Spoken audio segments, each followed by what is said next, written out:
नमस्कार दोस्तों, मेरा नाम है सूरज। स्वागत करता हूं आप सभी का आज की इस वीडियो में। तो जैसा कि हम लैंग्वेज डेवलपमेंट पढ़ रहे थे और आज की इस वीडियो में हम लैंग्वेज डेवलपमेंट की थ्योरीज को डिटेल में डिस्कस करेंगे। तो चलिए शुरू करते हैं और आगे बढ़ने से पहले इस वीडियो को लाइक शेयर करके चैनल को सब्सक्राइब कर दीजिएगा। तो इससे लास्ट वाली वीडियो में हमने नेटिविस्ट थ्योरी को डिटेल में डिस्कस कर लिया था, नोम चोम्स्की ने जो दिया था, जिसमें कि हमने एलएडी का कंसेप्ट या जो यूनिवर्सल ग्रामर हो गया या ट्रांसफॉर्मेशनल जनरेटिव ग्रामर, इस प्रकार के कंसेप्ट हमने पढ़े थे नेटिविस्ट में। इसके अलावा लास्ट वीडियो में हमने इंटरेक्शनिस्ट थ्योरी से एक साइकोलॉजिस्ट की थ्योरी को डिटेल में पढ़ा था। मैंने बताया था कि इंटरेक्शनिस्ट थ्योरी में दो इंपॉर्टेंट साइकोलॉजिस्ट आ जाते हैं, जैसे कि लेवाइगोस्की और दूसरा जेरोम ब्रूनर। तो जेरोम ब्रूनर की जो थ्योरी थी वो मैंने आपको समझा दी थी, जिसमें कि वो LASS language acquisition support system की बात करते हैं। और आज मैं आपको लेवाइगोस्की इंटरेक्शनिस्ट थ्योरी में पढ़ाऊंगा। तो पहला जो है नेटिविस्ट थ्योरी हम ये ऑलरेडी पढ़ चुके हैं, बाकी की जितनी भी थ्योरीज बच गई हैं वो आज हम डिटेल में कवर करेंगे। तो सबसे पहले जो हम पढ़ने वाले हैं वो है बिहेवियरिस्ट। ठीक है, और जब हम बात करते हैं बिहेवियरिस्ट की तो बहुत सारे लोग आए हैं बिहेवियरिस्ट में। जैसे कि अगर आप देखिए थॉर्नडाइक जो थे बिहेवियरिस्ट थे, स्किनर हो गए, पैवलोव हो गए, ये सारे बिहेवियरिस्ट थे। ठीक है, और जब हम बात करते हैं स्पेसिफिकली लैंग्वेज डेवलपमेंट की, तो यहाँ पे हम लैंग्वेज डेवलपमेंट जब बात करते हैं तो स्किनर के बारे में बात करते हैं। ठीक है, ध्यान रखिएगा, इनका पूरा नाम BF स्किनर था। ठीक है, तो स्किनर ने लैंग्वेज डेवलपमेंट कैसे होता है बच्चे में, या बच्चा लैंग्वेज कैसे सीखता है, इसको लेकर के अपने विचार दिए थे। तो सबसे पहला तो ये है कि स्किनर ये कहते हैं कि बच्चे में जो लैंग्वेज डेवलपमेंट होता है, इसमें बच्चा इमिटेशन करता है।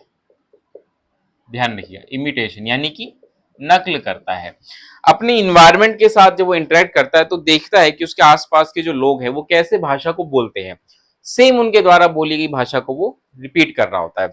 और इस प्रोसेस में क्या होता है कि जैसे ही बच्चा सही लैंग्वेज बोलता है तो पेरेंट्स या उसके आसपास के लोग बच्चे को देते हैं रीइंफोर्समेंट। ध्यान रखिएगा, ये वर्ड बहुत इंपॉर्टेंट है, रीइंफोर्समेंट। हिंदी में इसको हम कहते हैं पुनर्बलन। ठीक है, बच्चे को दिया जाता है रीइंफोर्समेंट, और जैसे ही बच्चे को ये रीइंफोर्समेंट दिया जाता है, बच्चा मोटिवेट होता है और सही रिस्पॉन्स देने के लिए। तो ये जो पूरा प्रोसेस होता है कि कैसे लैंग्वेज सीखी जा रही है, ये बताते हैं BF स्किनर। तो एग्जाम्पल से हम इसको समझने की कोशिश करते हैं कि फॉर एग्जाम्पल मान के चलिए कि बच्चा शुरू में जैसे ही बोलना सीख रहा होता है, जैसे कि बैबलिंग जब करता है तो शुरू में पापा, मामा, दादा, इस प्रकार से वो वर्ड बोल रहा होता है, रिपीटेडली बोल रहा होता है। लेकिन धीरे धीरे उसको रिकॉग्नाइज कराया जाता है कि कौन पापा है, कौन मामा है, कौन मम्मी है, इस प्रकार से। और जैसे ही बच्चा सही रिकॉग्नाइज करता है, पेरेंट्स उसको रेनफोर्स कर रहे होते हैं। ठीक है, ये शुरुआती प्रोसेस होता है। फिर धीरे धीरे बच्चा दो वर्ड वाले सेंटेंस बोलता है ना, जैसे कि गिव वाटर, ड्रिंक वाटर, इस प्रकार से बोल रहा होता है कि पानी दो, पापा आए, ठीक है, खाना लाओ, इस प्रकार से वो शब्द बोल रहा होता है, वाक्य बोल रहा होता है। और जैसे वो सही बोलता है ना, तो पेरेंट्स उसको अप्रिशिएट करते हैं कि शाबाशी देते हैं, बहुत बढ़िया, बहुत बढ़िया, बहुत सही बोला, है ना। पेरेंट्स भी खुश हो जाते हैं जब पहली बार बच्चा सही बोलता है। तो यहां से क्या होता है कि बच्चे को मिल रहा है रेनफोर्समेंट कि अब वो सीधी सी बात है, शुरुआत में तो उसने आपसे ही सुना होगा उन शब्दों को बोलते हुए, तो इमिटेशन करता है। और जैसे वो सही इमिटेशन करता है, पेरेंट्स उसको तुरंत शाबाशी देते हैं, तारीफ करते हैं बच्चे की, क्लैपिंग करते हैं उसके लिए। तो ये रेनफोर्समेंट का काम करता है, बच्चे को लगता है कि शायद मैंने कुछ अच्छा कर दिया, और वो सेम चीज को बार बार दोहराने की कोशिश करता है। तो शुरुआत में जो लैंग्वेज डेवलपमेंट होता है बच्चे में, वो इस प्रोसेस से होता है। ठीक है, चलिए आगे बढ़ते हैं। नेक्स्ट आता है यहाँ पे कॉग्निटिव। देखिए बिहेवियरिस्ट में बस इतना ही है जो मैंने आपको बताया था, इसका मेन नाम है BF स्किनर, और जो प्रोसेस बताते हैं वो ये है। इसके बाद अगला आता है कॉग्निटिव।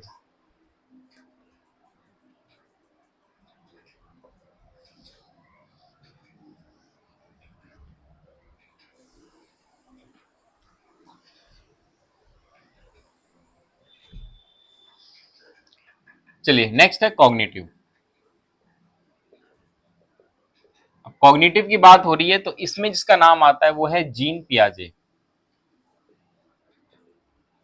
ठीक है, जीन पियाजे का नाम आपने पहले भी सुना होगा, कॉग्निटिव डेवलपमेंट थ्योरी भी इन्होंने ही दी थी। अब जब हम बात करते हैं कि कॉग्निटिव डेवलपमेंट कैसे बच्चे के लैंग्वेज को अफेक्ट करती है। बेसिकली इसमें जीन पियाजे यही कहते हैं कि बच्चे का जो लैंग्वेज डेवलपमेंट होता है वो बेसिकली बच्चे के कॉग्निटिव डेवलपमेंट की वजह से होता है, यानी कि बच्चे का कॉग्निटिव डेवलपमेंट होता है फिर बच्चे का लैंग्वेज डेवलपमेंट होता है। यानी कि आप यूं समझ लीजिए, सिंपल लैंग्वेज में हम कहें तो पहले जो होगा वो कॉग्निटिव होगा और उसके बाद जब कॉग्निटिव डेवलपमेंट होगा तब बच्चे का लैंग्वेज डेवलपमेंट होगा।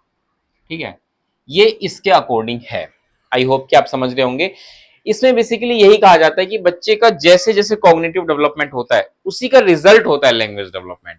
ठीक है, इसके अलावा जो सेकंड इंपॉर्टेंट थिंग यहाँ पे हमें देखने को मिलती है, इसमें ये कहा जाता है कि जो थॉट्स है या थिंकिंग कह लीजिए आप, थिंकिंग प्रीसीड्स लैंग्वेज, यानी कि बच्चे में भाषा का विकास होने से पहले ये आवश्यक है कि बच्चे में उस चीज को लेकर के थिंकिंग, कंसेप्ट या थॉट डेवलप हो गया हो। यानी कि थॉट पहले डेवलप होता है, बाद में लैंग्वेज डेवलप होती है। ठीक है, यानी कि language follow thoughts. I hope आप समझ रहे होंगे। ये कहते हैं कॉग्निटिव डेवलपमेंट वाले, यानी कि जीन पियाजे। अब इसको एग्जाम्पल से समझने की कोशिश करते हैं। सबसे पहली बात जैसे हमने कहा कि कॉग्निटिव डेवलपमेंट पहले होता है, लैंग्वेज डेवलपमेंट बाद में होता है। इसी बात को यहाँ पे सेम वही चीज है, बस दूसरे तरीके से रिपीट किया गया है। अब इसमें होता क्या है, ध्यान समझिए कि पहले बच्चे का कॉग्निटिव डेवलपमेंट होगा, फिर उसके बाद लैंग्वेज डेवलपमेंट होगा। जैसे कि मान के चलिए कि बच्चे के सामने अगर आप वाटर रख दें, एक ग्लास में वाटर भर के रख दें, ठीक है, और बच्चे को दिखा दें कि देखो ये क्या है। ध्यान रखिएगा, आप इसका नाम ना लें, आप बिल्कुल भी ना बताएं बच्चे को कि ये वाटर है, कोई भी शब्द इसके लिए इस्तेमाल ना करें। बच्चे के सामने इस गिलास में पानी भर के रख दें, और अगर आप इसी प्रोसेस को बार बार दोहराते रहेंगे, पिछले 5-6 महीने से बच्चा देख रहा है कि उसके सामने कोई चीज आ रही है गिलास में भर के, और बच्चा उसको पीता है, पीने से उसकी प्यास बुझ जाती है। अब उसको यही नहीं पता ये है क्या, क्योंकि आपने अभी तक उसको शब्द नहीं बताया। जनरली ऐसा नहीं होता, मैं हाइपोथेटिकली कह रहा हूं। तो अगर आप ऐसा करें कि बच्चे को सिर्फ ये चीज उसके सामने रख दें और उसको कभी भी उसके सामने वर्ड प्रोनाउंस ही ना करे कि भाई ये क्या है, तो आप पाएंगे कि बच्चा इसको, मतलब उसको इसकी जरूरत होगी, बच्चा इशारा करेगा क्योंकि उसको शब्द नहीं पता, उसके दिमाग में थॉट आ रहा है। ठीक है, यानी कि थॉट पहले डेवलप हुआ है, थॉट आ रहा है। लेकिन जैसे जैसे आप बच्चे को ये साथ में बताते हैं कि भाई ये वाटर है, वाटर, तब बच्चा इस शब्द को बोलना भी शुरू करेगा। यानी कि पहले बच्चा इसको देखेगा कि ये कुछ है, इसको यूज करेगा, पिएगा इस पानी को, प्यास बुझेगी उससे उस बच्चे की, तो ये एक थॉट बच्चे का डेवलप हो गया। अगर हम पियाजे की भाषा में वो कहें तो स्कीमा डेवलप हो गया बच्चे में इस चीज को लेकर कि भाई ये कुछ है जो हमारी प्यास बुझाता है। ये स्कीमा डेवलप हो गया, जब भी बच्चे को प्यास लगेगी तो बच्चा यही मांगेगा। ठीक है, तो ये स्कीमा डेवलप हो गया। अब होगा क्या कि अगर बच्चे को ये बताया ही नहीं है कि ये वाटर है, तो बच्चे में थॉट तो है, यानी थिंकिंग तो कर रहा है बच्चा, सोच रहा है इसके बारे में, लेकिन लैंग्वेज का एब्सेंस है तो वो बोल नहीं पाएगा ये क्या चीज है। तो अब आप सोचे कि भाई सिर्फ ये शब्द हम दिखा दें बच्चे को, फॉर एग्जाम्पल इसका उल्टा भी तो हो सकता है ना, कि मान के चलिए कि हम बच्चे को मतलब पानी दे पीने को, जब भी उसको प्यास लगे पानी दे दे, ठीक है, लेकिन उसके सामने उस वक्त शब्द उसको ना बोले। लेकिन नॉर्मली जब उसके सामने पानी ना हो और फिर हम उस शब्द को बच्चे के सामने बोले कि बेटा वाटर चाहिए, पानी पियोगे, पानी शब्द बोले बच्चे के सामने, बार बार बोले, मतलब ये है कि बच्चा पानी क्या होता है इसको तभी समझेगा जब पानी उसके सामने हो और उसी समय उस शब्द को बोला जाए, पानी, तभी तो समझेगा ना कि भाई ये पानी है। आपने क्या किया, पानी तो उसको पिला दिया, लेकिन उस वक्त इस शब्द का प्रयोग ही नहीं किया कि ये पानी है। बाद में बच्चा जब खेल रहा है, कूद रहा है, और तब आप पानी शब्द का इस्तेमाल कर रहे हैं। ठीक है, तो ऐसे में क्या होगा कि बच्चा उस शब्द तो सुन रहा है वाटर या पानी, लेकिन वो ये रिलेट नहीं कर पा रहा कि किस चीज के बारे में बात हो रही है। यानी कि बच्चा, आपने जो लैंग्वेज बोली वाटर, उसको तो सुन रहा है लेकिन वो फिर समझ नहीं पाएगा वो क्या है, बिकॉज उसके लिए जो बच्चे का कॉग्निटिव डेवलपमेंट या जो कंसेप्ट डेवलप होना था वो नहीं हुआ।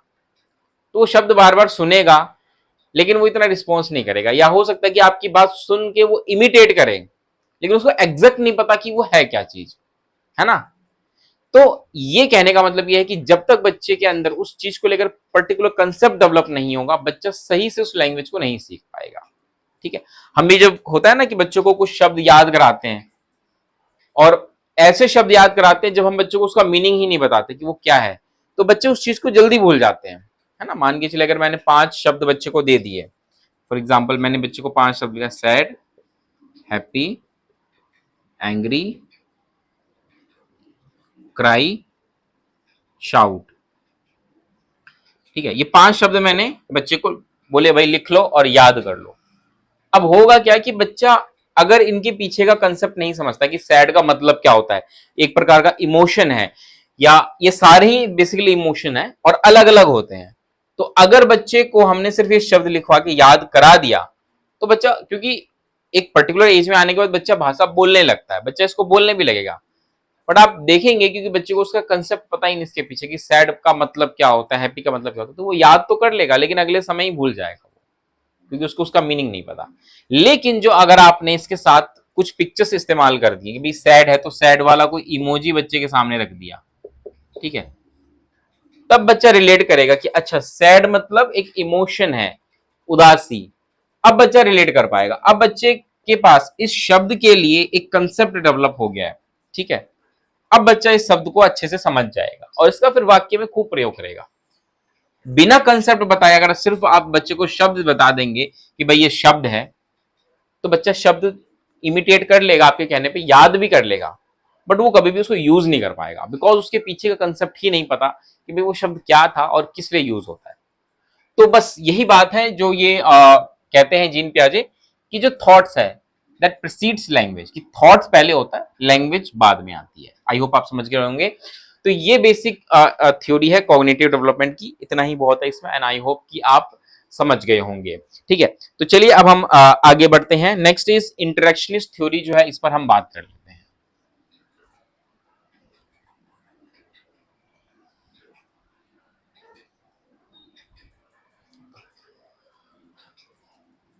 Next is interactionist theory. अब क्योंकि मैंने कहा था इसमें दो लोगों के नाम आते हैं, पहला लेवाइगोत्स्की और दूसरा ब्रूनर। ठीक है, ब्रूनर की थ्योरी मैंने आपको बता दी थी जिसमें हमने लास्ट का कंसेप्ट डिस्कस किया था, और आज मैं आपको लेवाइगोस्की की जो थ्योरी है वो बताऊंगा।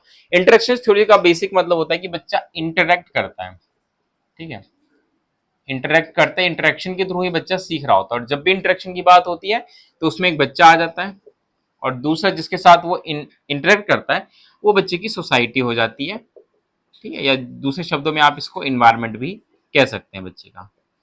ठीक है, कि बच्चा इन दोनों के बीच में क्या होता है, इंटरेक्शन होता है, ये इसके साथ मिलता है, ये इसके साथ, है ना। अब सोसाइटी में जैसे पेरेंट्स ही मान लीजिए, तो पेरेंट्स हैं, तो पेरेंट्स क्या करते हैं, बच्चे के साथ बातें करते हैं, बच्चा पेरेंट्स के साथ करता है, तो आपस में इंटरेक्शन हो रहा है, और इसी प्रोसेस में बच्चा जो है लैंग्वेज को सीख रहा होता है। ये इंटरेक्शन थ्योरी का बेसिक कंसेप्ट मैं आपको बता रहा हूं। अब यहां पे जैसा कि हमने कंसेप्ट भी पढ़ा था जब हम लेवाइगोस्की की सोशियो कल्चर थ्योरी पढ़ रहे थे, तो हमने कंसेप्ट पढ़ा था एम के होगा, ठीक है, एम के होगा, कि जो मोर नॉलेजेबल अदर पर्सन होते हैं वो बच्चे की हेल्प करते हैं बच्चे को सीखने में। In the same way language development में भी ये जो एम के होते हैं ये बच्चे की बहुत हेल्प करते हैं। हालांकि बच्चा भाषा बाकी लोगों से भी सीख सकता है, लेकिन सही तरीके से मीनिंगफुल लैंग्वेज बच्चा तभी सीखेगा जब कोई अच्छा व्यक्ति, उससे समझदार व्यक्ति उससे बात करेगा। ठीक है, तो ये बेसिक मतलब हो गया कि यहाँ पे कैसे बच्चा इंटरेक्शन करके सीख रहा होता है। अब इसके साथ साथ अगर आप देखें तो यहाँ पे लेवाइगोस्की जो है ये 3 तरह की स्पीच की भी बात करते हैं, जो कि हम ऑलरेडी डिस्कस कर चुके हैं, थोड़ा सा शॉर्ट में हम यहाँ भी डिस्कस करेंगे। सबसे पहली जो स्पीच है जिसको वो कहते हैं पब्लिक स्पीच, या सोशल स्पीच भी आप कह लीजिए। इसमें क्या होता है कि बच्चा बेसिकली सामने वाले व्यक्ति के साथ सीधे सीधे बात कर रहा होता है, ठीक है, और ये एक तरीके से आप कह लीजिए कि कॉग्निटिव प्रोसेस हो रहा होता है कि भाई सामने वाला व्यक्ति कुछ बता रहा है, वो सीख रहा है, सुन रहा है बच्चा आराम से, और बच्चा भी उनसे बातें कर रहा है, सीख रहा है। जनरली क्लासरूम में अगर आप देखें तो टीचर बच्चे को जो पढ़ाते हैं तो टीचर भी कुछ बोलते हैं, उधर से बच्चे भी रिस्पॉन्स कर रहे होते हैं, तो दोनों टू वे कम्युनिकेशन चल रहा है। तो ये एक तरीके का पब्लिक स्पीच या सोशल स्पीच होता है जहां पे बच्चे किसी व्यक्ति के साथ आपस में बात करके सीख रहे होते हैं। उसके बाद आ जाता है प्राइवेट स्पीच। प्राइवेट स्पीच का मतलब ये होता है कि बच्चा किसी से बात नहीं कर रहा है, आप बच्चा अपने आप से बात कर रहा है, सेल्फ टॉक। अब आप ये मत समझिए कि बच्चा पागल है इसलिए बात कर रहा है अपने आप से। हो सकता है आप सोचिए कि यार कोई अपने आप से क्यों बात करेगा, क्या वो पागल है? नहीं, एक्चुअल में बच्चे जब सोच रहा होता है, थॉट प्रोसेस जब बच्चे का चल रहा होता है, तो अनकॉन्शियसली बच्चा उस थॉट्स को, आप कह लीजिए कि वो विजिबल होता है हमें, जो बच्चा सोच रहा होता है ना, वो बच्चा एक्चुअल में एक्शन फॉर्म में दिखा रहा होता है। वो कैसे दिखा रहा होता है? वो बोल करके, कि जो कुछ भी उसके दिमाग में चल रहा है वो बोल भी रहा है उसको, और उसको मतलब ये अनकॉन्शियसली हो रहा है, बच्चे को पता नहीं चल रहा कि मैं कुछ ऐसा कर रहा हूँ। एक्चुअल में ये थिंकिंग प्रोसेस हो रहा होता है बच्चे का, और उस प्रोसेस में वो बच्चा प्राइवेट स्पीच कर रहा होता है, जहां पे बच्चा अपने आप से बात करता है। और ये जो टॉक होती है थोड़ी सी लाउड होती है, आपको भी सुनाई देगी कि यार बच्चा अपना अकेले बैठ के पता नहीं क्या मन में बड़बड़ाए जा रहा है। तो ऐसा होता है।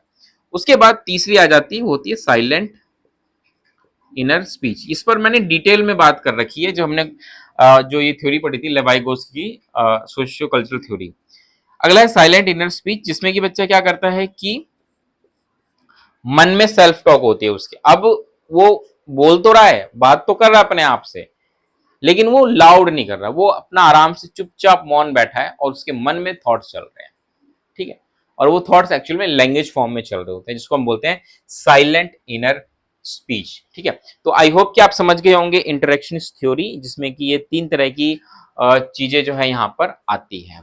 ठीक है, चलिए आगे बढ़ते हैं। किस तरह कोई डाउट हो तो आप हमसे पूछ सकते हैं, कमेंट सेक्शन आपके लिए खुला हुआ है।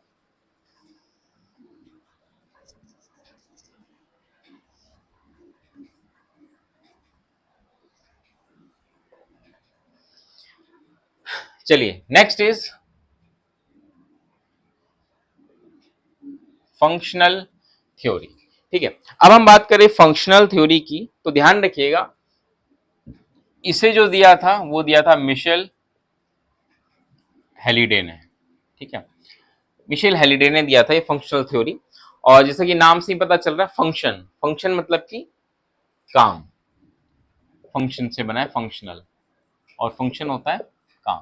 ठीक है, अब जो मिशेल हेलिडे कहते हैं कि बच्चे में लैंग्वेज डेवलपमेंट इसलिए होता है बिकॉज लैंग्वेज कुछ बेसिक फंक्शन परफॉर्म करता है, और वो बेसिक फंक्शन का मतलब नेसेसरी फंक्शन है, जो बच्चे के सर्वाइवल के लिए जरूरी है, इसीलिए बच्चे में लैंग्वेज डेवलपमेंट होता है।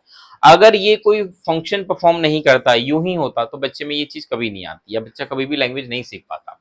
मिशेल हेलिडे का कहना है कि बच्चे में, बच्चे की कुछ बेसिक नीड्स होती हैं, या बच्चा कुछ अपने विचारों को रखना चाहता है, कुछ कहना चाहता है, तो क्योंकि लैंग्वेज एक मीडियम है, लैंग्वेज की वजह से ये सब हो पाता है। यानी कि लैंग्वेज का एक फंक्शन है। ठीक है, लैंग्वेज का क्या है? फंक्शन है, और वो फंक्शन क्या है? से बच्चे की बेसिक नीड, कि बच्चे को भूख लगी है, कुछ चाहिए, तो कैसे बोलेगा? भाषा का ही इस्तेमाल करेगा, है ना? या बच्चा कोई चीज सीख रहा है, थॉट्स बच्चे के, या कोई नया कंसेप्ट सीख रहा है, तो उसके लिए लैंग्वेज होना तो बहुत जरूरी है ना, वरना वो कैसे सीखेगा? ठीक है, या बच्चा कुछ कहना चाहता है, अपने विचार रखना चाहता है, बच्चा कुछ बताना चाहता है, तो ये सब कुछ जो बेसिक चीज होती है, जो बेसिक फंक्शन होता है, जो बच्चा परफॉर्म कर पाता है, ये लैंग्वेज की वजह से कर पाता है। और यही जो है ये फंक्शनल थ्योरी है। मिशेल हेरिडे का कहना था कि इन्होंने लगभग 7 जो है फंक्शंस बताए थे लैंग्वेज के।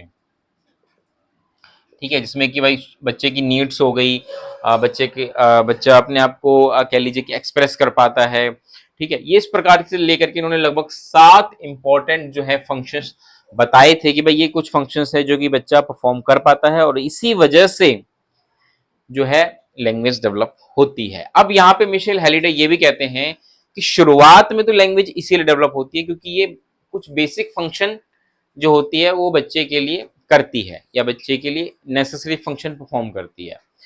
शुरुआत में तो वो लैंग्वेज इसीलिए डेवलप होती है, लेकिन एक बार जब बच्चा उस चीज को पूरा कर लेता है, मान के चलिए बच्चे की जो नीड्स है कि भाई मुझे भूख लगी है, मुझे पानी चाहिए, या मैं बीमार हूं, ये बताना चाहता है बच्चा, तो शुरुआत में तो लैंग्वेज डेवलप हो गई कि बच्चा ये सब बातें बता पाए, क्योंकि ये बेसिक फंक्शन है और लैंग्वेज इसका एक मीडियम है, तो ये बताने के लिए इतना तो लैंग्वेज बच्चे का डेवलप हो जाता है।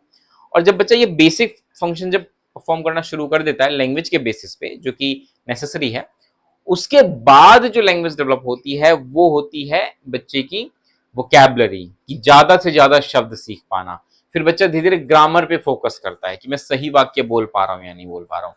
तो ये शुरुआत में बेसिक फंक्शन परफॉर्म करने के लिए लैंग्वेज डेवलप होती है, लेकिन धीरे धीरे जैसे जैसे बच्चा लैंग्वेज सीखता है, धीरे धीरे वो आगे बढ़ती है, वोकैबुलरी पे चली जाती है, फिर ग्रामर पे चली जाती है। ठीक है, तो जो बेसिक फंक्शन होता है वहां से फिर ये आप देखेंगे कि बच्चा एडवांस पे जाता है, जहां पे वो वोकैबुलरी और ग्रामर की बात कर रहा होता है। ठीक है, आई होप कि आप समझ पा रहे होंगे। तो ये बेसिक फंक्शनल थ्योरी है। चलिए आगे बढ़ते हैं। नेक्स्ट एंड द लास्ट जो इंफॉर्मेशन प्रोसेसिंग थ्योरी है उस पर अब हम बात करेंगे।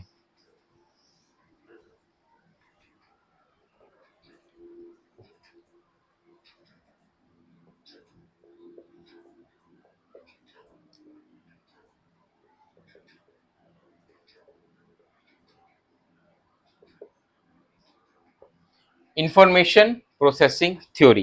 तो अगर हम बात करें इंफॉर्मेशन प्रोसेसिंग थ्योरी की, तो बहुत सारे लोगों ने इसको डेवलप किया था। जैसे इसमें जॉर्ज मिलर का नाम आता है, रिचर्ड का नाम आता है, तो बहुत सारे लोगों का नाम इसमें आता है। तो स्पेसिफिकली किसी एक ने इसको डेवलप किया नहीं है, कई लोगों ने अपना अपना कंट्रीब्यूशन दिया है, उसके बाद जो है ये डेवलप हुआ है। तो इंफॉर्मेशन प्रोसेसिंग जो थ्योरी है वो सिंपली ये कहती है कि भाई लैंग्वेज डेवलपमेंट एक तरीके का प्रोसेस है। ठीक है, क्या है ये? प्रोसेस है। और इसको समझने के लिए जैसे कंप्यूटर प्रोसेस करता है ना, कंप्यूटर से कंपैरिजन करके आप समझ सकते हैं इसको। जैसे कंप्यूटर में प्रोसेसिंग होती है कि भाई शुरुआत में आप कंप्यूटर को कुछ इंस्ट्रक्शन देते हैं, इसको हम बोलते हैं इनपुट। कंप्यूटर ने उस इंस्ट्रक्शन को लिया, उसके बाद उसको प्रोसेस करता है। प्रोसेस का मतलब होता है कि इनकोडिंग कर रहा होता है, उसको समझ रहा होता है क्या होता है, डिकोड कर रहा होता है पूरा, और जो कुछ भी आपने उसको बताया उसमें से कुछ इंफॉर्मेशन वो स्टोर भी करके रखता है अपने पास, और उसके बाद आपको इन आउटपुट के रूप में जो रिजल्ट है वो दे रहा होता है। तो कुछ कुछ ऐसे ही जो लैंग्वेज डेवलपमेंट है वो भी इसी प्रकार का एक प्रोसेस होता है। यानी कि जो इनपुट्स हमें मिलते हैं, इनपुट्स कैसे मिलते हैं? हमारे आसपास के इन्वायरमेंट से, जो लोग लैंग्वेज बोल रहे होते हैं वो, उसके बाद हम क्या करते हैं? उसको प्रोसेस करते हैं। प्रोसेस कह लीजिए या इनकोडिंग कह लीजिए। वो कैसे होता है कि भाई जो कुछ भी हमारे आसपास के लोग कह रहे हैं वो तो हमें सुनाई दे रहा है, वो इनपुट के रूप में हमारे दिमाग में आ रहा है। उसके बाद हमारा दिमाग जो होता है ना वो उसको प्रोसेस करता है, इनकोड करता है कि भाई एक्चुअल में ये क्या चीज है। कि भाई अगर कोई मान के चले बार बार पानी की तरफ देख के वाटर वाटर बोल रहा है, बोले जा रहा है उसको, तो बच्चा इतना तो समझ गया, इनपुट उसके दिमाग में आ रहा है कि वाटर शब्द उसको सुनाई दे रहा है, दिखाई भी दे रहा है, तो ये तो इनपुट आ रहा है उसके दिमाग में। लेकिन ब्रेन उसको रिलेट करेगा कि भाई ये पिक्चर है वाटर की और ये साउंड है वाटर का, इनको रिलेट कर देगा। तो जब भी कोई पिक्चर दिखाएगा आपको वाटर की, आपके दिमाग में, क्योंकि प्रोसेस हो रखा है और इनका लिंक बन चुका है पिक्चर का और साउंड का, वाटर की, जैसे ही पिक्चर आप मतलब वाटर देखेंगे एक्चुअल में भी, तो आपके दिमाग में साउंड आ जाएगी और आप उसको बोल पड़ेंगे वाटर। तो प्रोसेसिंग तो ये हो गया, जो इंटरलिंकिंग हो गया। उसके बाद आप क्योंकि बोला आपने, तो ये हो गया आउटपुट। इसमें आपने एक्चुअल में लैंग्वेज को बोला, जिसमें आपने बोला इसको वाटर बोल करके आपने बताया। ऐसे ही डॉग है, भाई डॉग को देखा, लोग बता रहे हैं भाई ये डॉग है, पेरेंट्स बता रहे हैं भाई डॉग है, तो डॉग को देखा, डॉग की इमेज और डॉग जो साउंड है, इनको आपस में इंटरलिंक कर दिया। तो कभी भी या तो अगर आप डॉग की साउंड सुनेंगे तब भी आपके दिमाग में इमेज आएगी, या फिर अगर आप डॉग को देखेंगे तो आपके दिमाग में साउंड आएगी, बिकॉज ये इंटरलिंक हो चुके हैं। और ये इंटरलिंक हुए थे इसकी वजह से। तो शुरुआत में इनपुट मिला, फिर वो आपस में इनकोडिंग प्रोसेसिंग हुआ, और उसके बाद आउटपुट के रूप में आप उसको बता पाएंगे कि भाई एक्चुअल में क्या चीज है। तो कुछ कुछ ये जैसे कंप्यूटर प्रोसेस कर रहा होता है चीजों को, वैसी लैंग्वेज भी आपस में प्रोसेस होकर के हम सीख रहे होते हैं। ये बेसिक कहना है इंफॉर्मेशन प्रोसेसिंग थ्योरी का। एंड आई होप कि इसी के साथ आप समझ गए होंगे कि भाई लैंग्वेज डेवलपमेंट क्या होता है। अब आप देखेंगे कि यहाँ पे सब लोगों ने अपने अपने विचार रख दिए कि भाई लैंग्वेज डेवलपमेंट ऐसे होता है और वैसे होता है। और अगर आप एक चीज नोटिस करेंगे, इसमें से कोई भी गलत है भी नहीं। बात करें हम स्किनर की, जो कहते हैं रेनफोर्समेंट के थ्रू सीख रहा होता है, या हम बात करें जीन पियाजे की, जो कहते हैं कि थॉट पहले आता है फिर लैंग्वेज डेवलपमेंट होती है, या इंटरेक्शंस की बात करें लेवाइगोस की, या आप फंक्शन की बात करें कि भाई बेसिक परफॉर्म करता है, फंक्शन परफॉर्म कर रहा होता है लैंग्वेज, या इंफॉर्मेशन प्रोसेसिंग की जो हमने प्रोसेस पढ़ा, तो आप पाएंगे कि इसमें से कोई भी गलत कह नहीं रहा है, सब सही कह रहे हैं। और ये बात सही भी है। आप इतनी सारी थ्योरी इसलिए पढ़ रहे हैं बिकॉज आपके पास इन सभी चीजों की समझ होनी चाहिए। ऐसा नहीं है कि आपसे ये नहीं पूछा जा रहा है कि बताओ इनमें से कौन सा सही है कौन सा गलत है। किसी एक को आपको सपोर्ट करना भी नहीं है कि भाई मैं तो भाई स्किनर को सपोर्ट करूंगी, या मैं तो इस वाली इंफॉर्मेशन प्रोसेसिंग को सपोर्ट करती हूँ, बाकी को मैं खारिज करती हूँ। नहीं, आप देखेंगे कि बच्चा हर एक सिचुएशन में किसी ना किसी तरीके से सीख रहा होता है। कभी वो स्किनर के अकॉर्डिंग सीख रहा होगा, तो कभी वो जीन पियाजे के अकॉर्डिंग सीख रहा होगा, तो कभी वो इंफॉर्मेशन प्रोसेसिंग या कभी वो फंक्शनल थ्योरी के अकॉर्डिंग सीख रहा होगा। सिचुएशन वाइज वो अलग अलग चीजों के हिसाब से सीख रहा होगा। तो इसीलिए कोई भी गलत नहीं है, आपको सारे पढ़ने और सारे अच्छे से समझने हैं, और एग्जाम में कोई सा भी पूछा जाएगा तो आपको जवाब दे ही देना है। तो इसी के साथ जो लैंग्वेज डेवलपमेंट वाला सेक्शन था वो कंप्लीट हो गया है। अब हम सोशल डेवलपमेंट शुरू करेंगे नेक्स्ट वीडियो से। इसी के साथ मुझे इजाजत दीजिए और बताइए कि वीडियो कैसी लगी। आपका फीडबैक बहुत ही वैल्यूएबल होता है। और हाँ, इस वीडियो को शेयर जरूर करें भाई, लोगों तक ये वीडियो पहुंच नहीं पाती है, तो इसलिए इस वीडियो को शेयर जरूर करें। अब हम मिलेंगे दोस्तों अगली वीडियो में, तब तक के लिए नमस्कार, धन्यवाद।